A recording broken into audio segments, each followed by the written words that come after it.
दिल्ली चुनाव के नतीजे आने के बाद 11 दिनों तक नए सीएम को लेकर सस्पेंस बना रहा। दिल्ली बीजेपी कार्यालय में 11 दिनों तक लगातार मीटिंग चली।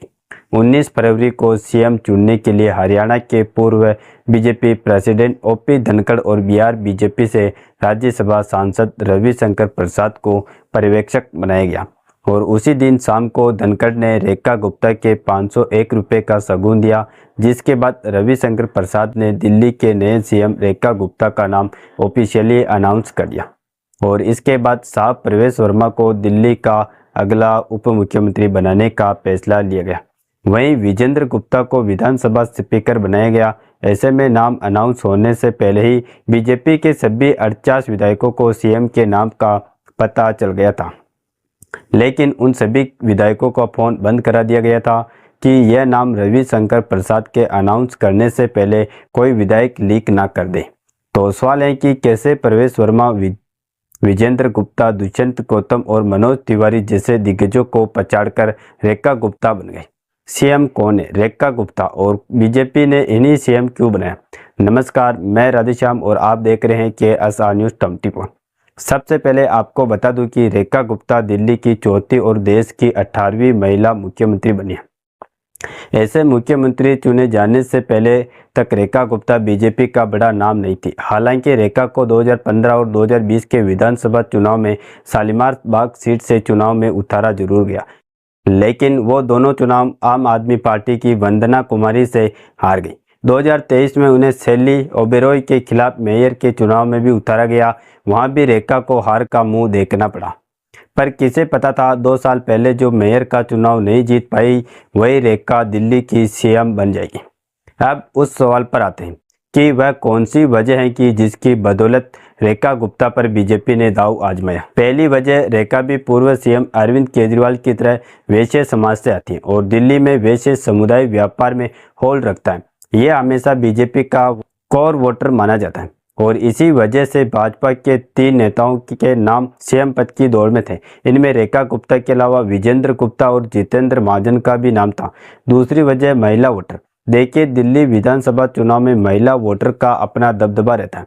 जैसे हिंदी भाषा के सभी राज्यों में मैनली, बिहार, यूपी में घर का पुरुष जिस पार्टी को वोट करता है, उस घर की महिला भी उसी पार्टी को वोट करती है।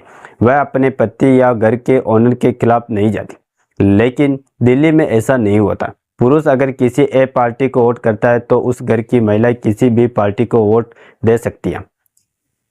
शक्ति महिला वोटर केजरीवाल की बेस वोटर नहीं है। हालांकि इस बार काफी प्रतिशत में महिला वोटर आपसे बीजेपी पर शिफ्ट हो गई। इसे अगले चुनाव तक पूरी तरह से अपने पर शिफ्ट करना चाहती है। भाजपा ने कुल 48 सीटें जीती, कुल 45.56% वोट मिला। इसका सबसे बड़ा कारण यह भी रहा है कि भाजपा ने महिलाओं के लिए कई योजनाओं की घोषणा की थी, जैसे हर महीने 2500 की आर्थिक मदद, जो 8 मार्च यानी कि अंतर्राष्ट्रीय महिला दिवस से शुरू हो सकता है। गरीब महिलाओं के लिए सिलेंडर पर 500 रुपये की सब्सिडी, होली दिवाली पर एक मुफ्त cylinder, maternal security Vandana Yojana के तहत गर्भवती महिलाओं को 21,000 रुपये और 6 न्यूट्रिशन किट। तीसरी वजह, एनआईओ बीजेपी को महिला मुख्यमंत्री बनाना था। इसके पीछे भी एक लॉजिक था। दरअसल दिल्ली में अब तक 3 महिलाएं सीएम शीला दीक्षित, सुषमा स्वराज और आतिशी रही हैं। इसीलिए रेखा गुप्ता का नाम कोई सरप्राइजिंग नहीं था। सबसे बड़ी वजह थी कि भाजपा की 21 राज्यों में सरकार है, मगर कहीं भी महिला मुख्यमंत्री है नहीं। नई सीएम की शपथ लेते ही रेखा गुप्ता भाजपा की पहली महिला मुख्यमंत्री बन गई। इसके अलावा रेखा गुप्ता आरएसएस की चॉइस लिस्ट में थी। देखिए, सूत्रों के मुताबिक रेखा गुप्ता का आरएसएस से पुराना कनेक्शन रहा है। इसीलिए विधायक दल की बैठक के आरएसएस ने उनके नाम का प्रस्ताव रखा, जिसे भाजपा ने मान लिया। पीएम मोदी, गृह मंत्री अमित शाह, केंद्रीय परिवहन मंत्री नितिन गडकरी और हरियाणा के सीएम नायब सैनी जैसे भाजपा दिग्गजों ने रेखा गुप्ता के लिए प्रचार किया था। माना तो यह भी जा रहा है कि जब यह विधायक का चुनाव लड़ रही थी, तभी से बीजेपी के टॉप लीडरशिप की नज़र में थी कि अगर इस बार बीजेपी बहुमत में आती है तो उन्हें ही सीएम बनाया जाएगा। रेखा गुप्ता के सीएम बनने के बाद अरविंद केजरीवाल ने सोशल मीडिया प्लेटफॉर्म एक्स पर लिखा कि दिल्ली की मुख्यमंत्री बनने पर रेखा गुप्ता जी को बहुत बहुत बधाई। मैं उम्मीद करता हूं कि दिल्ली की जनता को किए गए सारे वादे वो पूरे करेंगे। दिल्ली की जनता के विकास और भले की हर कार्य में हमें उन्हें सहयोग करेंगे। वही कांग्रेस की अलका लंबा ने साल 1995 की एक तस्वीर सोशल मीडिया पर शेयर करते हुए लिखा, ये यादगार जब मैंने और रेखा ने एक साथ शपथ ग्रहण की थी। मैंने एनएसयू से दिल्ली विश्वविद्यालय छात्र संघ अध्यक्ष पद पर जीत हासिल की थी और रेखा ने एबीवीपी में महासचिव पद पर जीत हासिल की थी। रेखा गुप्ता को बधाई और शुभकामनाएं। हम दिल्ली वाले उम्मीद करते हैं कि मां यमुना स्वच्छ होगी और बेटियां सुरक्षित। अब दिल्ली का सीएम बनने के बाद रेखा गुप्ता ने कहा, दिल्ली का एक नया अध्याय शुरू होगा। दिल्ली एक नए मन के साथ एक नए खाता लिखेगी।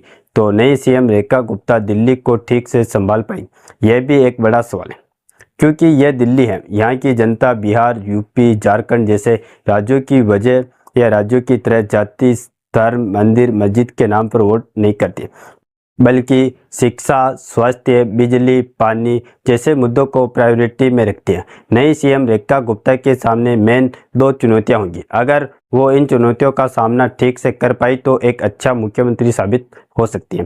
पहली चुनौती है यमुना साफ करना और दूसरी दिल्ली में महिलाओं की सुरक्षा के लिए काम करना, क्योंकि दिल्ली में 11 साल बाद डबल इंजन की सरकार बनी है। दिल्ली में डबल इंजन का मतलब अब एक तरह से पुलिस पर भी बीजेपी के सीएम का कंट्रोल होगा। तो इस लिहाजे से रेखा गुप्ता को वुमेन सेफ्टी पर काम करना होगा, वरना सामने मजबूत ऑफिशियली है जो चुप नहीं बैठेगी। कौन है रेखा गुप्ता, इस सवाल को डिटेल में जान लेते हैं। देखिए, रेखा गुप्ता का जन्म हरियाणा के जिंद जिले में हुआ था। रिपोर्ट्स के मुताबिक उनके पिता स्टेट बैंक ऑफ इंडिया में नौकरी करते हैं। इस कारण परिवार को साल 1976 में दिल्ली में शिफ्ट होना पड़ा। रेखा ने 1993 में भाजपा की छात्र इकाई एबीवीपी के साथ अपनी राजनीति पारी शुरू की थी। 1996-97 में वो दिल्ली की विश्वविद्यालय छात्र संघ DU आसन। साल 2002 में रेखा गुप्ता पार्टी की यूथ विंग के महासचिव के रूप में भाजपा में शामिल होती हैं। उन्हें दिल्ली भाजपा की राष्ट्रीय कार्यकारिणी के सदस्य और महासचिव बनाया गया था। साल 2022 में रेखा गुप्ता शालीमार बाग में पार्षद बनी थी। हालिया दिल्ली चुनाव में उन्होंने शालीमार बाग विधानसभा सीट से ही आपकी उम्मीदवार वंदना कुमारी को 29,995 वोटों से हराया है। कौन है रेखा गुप्ता के पति? देखिए, रेखा गुप्ता के पति का नाम मनीष गुप्ता है। मनीष गुप्ता पैसे से स्पेयर पार्ट्स के कारोबारी हैं। उन्होंने राजनीति में हमेशा पत्नी का सहयोग किया। रेखा गुप्ता ने अपनी चुनौती एफिडेविट में यह बताया कि उनके पति बीमा के बिजनेस से जुड़े हुए हैं और उनका निकुंज एंटरप्राइज नाम से कारोबार भी है। रेखा गुप्ता के 2 बच्चे, बड़ी बेटी का नाम हर्षिता है तो छोटे बेटे का नाम निकुंज है। बेटी पिता की तरह बिजनेस में इन्वॉल्व है, जबकि बेटा निकुंज गुप्ता अभी पढ़ाई कर रहा है। ऐसे में रेखा गुप्ता की सास मीरा गुप्ता को पहले से ही अंदेशा हो गया था कि उनकी बहू सीएम बनेगी। जब उनकी बहू यानी रेखा गुप्ता विधायक चुनी गई थी तो मीडिया ने उनसे इस बारे में पूछा तो उन्होंने बहू के बारे में बताते हुए कहा कि पहली बार हमारे परिवार से कोई नेता बनाए, वह पहली बार पार्षद चुनी गई, फिर पहली बार विधायक बनी और अब सीएम बनने की राह पर है। अब रेखा गुप्ता के सीएम बनने से आप कितना खुश हैं, या आपको किसको सीएम बनते हुए देखना चाहते थे? कमेंट में ज़रूर बताना और इस वीडियो को एक लाइक करके अपने दोस्तों तक शेयर जरूर करें और इस चैनल को सब्सक्राइब करके बेल आइकन को ऑल पर जरूर सेलेक्ट करें। जय हिंद, जय भारत।